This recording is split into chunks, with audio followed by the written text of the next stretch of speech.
Good evening. Assalamu alaikum. Let me begin by thanking the Muslim Student Association and the Evangelical Christian Union for the invitation to participate in tonight's dialogue.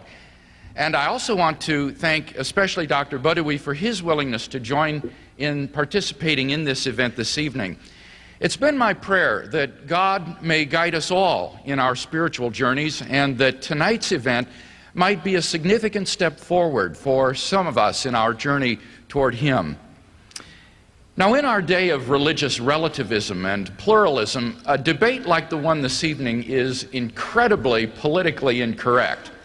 All religions are supposed to be equally true, right? So what's the fuss all about? Well, the answer to that question, it seems to me, is that religious relativism, which is almost unthinkingly accepted by a great many students today, may not be true after all. It seems to me that religious relativism is in fact logically inconsistent and therefore cannot be true. The world's religions conceive of God or gods in so many contradictory ways that they cannot all be true. In particular, and I'm sure Dr. Badawi would agree with me here, the concept of God in Islam and Christianity is so different in crucial respects that both religions cannot be right. For example, Christians believe that God is tri-personal, that the second person of the Trinity took to himself a human nature, that Jesus of Nazareth was therefore both man and God, that in his human nature he died to pay the death penalty of sin that you and I deserved, but that God raised him from the dead, thereby showing his sacrificial death to be effective. Muslims deny all these things. We cannot both be right. We could both be wrong. Maybe it's the Buddhists who are right, but we can't both be correct. Thus, every one of us, whether Christian, Muslim, Buddhist, Hindu, atheist, agnostic, or what have you, needs to ask himself what reasons we have for thinking our persuasion to be true. Otherwise, we run the risk of being self-deluded. Accordingly, I'm going to defend two basic contentions in tonight's dialogue. Number one, there are good reasons to think that the Christian conception of God is true. And second, there are not comparably good reasons to think that the Islamic conception of God is true. So let's turn to my first basic contention, that there are good reasons to think that the Christian conception of God is true. Now, obviously, Christianity, like Islam, comes in a variety of forms. But what I'll be discussing this evening is what the writer C.S. Lewis called mere Christianity, the common beliefs of all of the broad segments of Christendom, whether Catholic, Orthodox, or Protestant.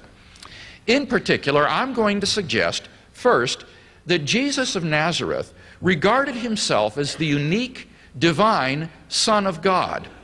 And secondly, that his divine self-understanding was vindicated by his resurrection from the dead. Let's talk first about whether Jesus of Nazareth regarded himself as God's unique divine Son, or only as a prophet, as Muslims claim. I want to examine several sayings of Jesus, which are demonstrably authentic, that is to say, actually uttered by the historical Jesus, and which disclose his divine self-understanding. In fact, today the majority of New Testament scholars believe that among the historically authentic words of Jesus are claims that reveal his divine self-understanding.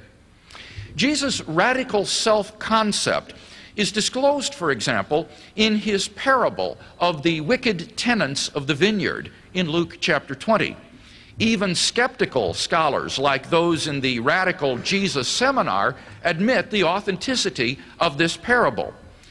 In this parable, the owner of the vineyard sends servants to the tenants of the vineyard to collect its fruit. The vineyard symbolizes Israel. The tenants are the Jewish religious leaders. The servants are the prophets sent by God, and the owner is God himself. The tenants beat and reject the owner's servants. Finally, the owner says, I will send my only beloved son. They will listen to my son. But instead, the tenants kill the son because he is the heir to the vineyard. Now, what does this parable tell us about Jesus' self-understanding? It tells us that he thought of himself as God's special son, distinct from all the prophets, God's final messenger, and even the heir to Israel. This was no mere Jewish prophet.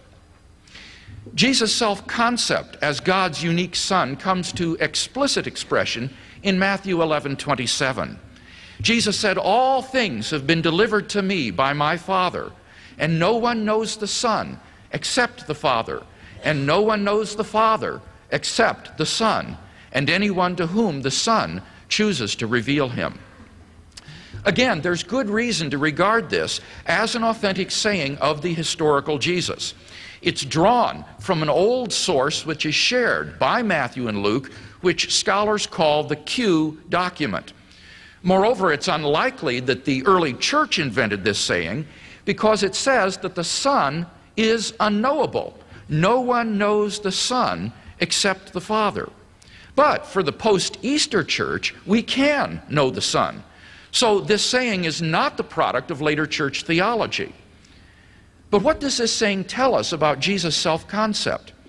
It tells us that he thought of himself as the exclusive and absolute Son of God and the only revelation of God the Father to mankind. Now think of it. If Jesus wasn't who he claimed to be, then he was crazier than Jim Jones and David Koresh put together. Finally, I want to consider one more saying. Jesus saying on the date of his second coming in Mark 13:32.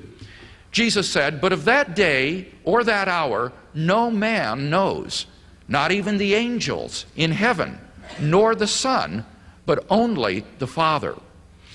This is an authentic saying of the historical Jesus because the later church, which regarded Jesus as divine, would never have invented a saying ascribing ignorance or limited knowledge to Jesus. But here, Jesus says he doesn't know the date of his return. But what do we learn from this saying? It not only reveals Jesus' self-consciousness of being the one Son of God, but it also presents us with an ascending scale from men to the angels, to the Son, to the Father. A scale on which Jesus transcends every human being and even every angelic being. This is really incredible stuff. And yet this is what the historical Jesus believed. And this is only one facet of Jesus' self-understanding. C.S. Lewis was right when he said, a man who was merely a man and said the sort of things Jesus said would not be a great moral teacher. He would either be a lunatic on the level of a man who says he is a poached egg, or else he would be the devil of hell. You must make your choice. Either this man was and is the Son of God, or else a madman or something worse. You can shut him up for a fool, you can spit at him and kill him as a demon, or you can fall at his feet and call him Lord and God. But let us not come with any patronizing nonsense about his being a great human teacher. He has not left that open to us.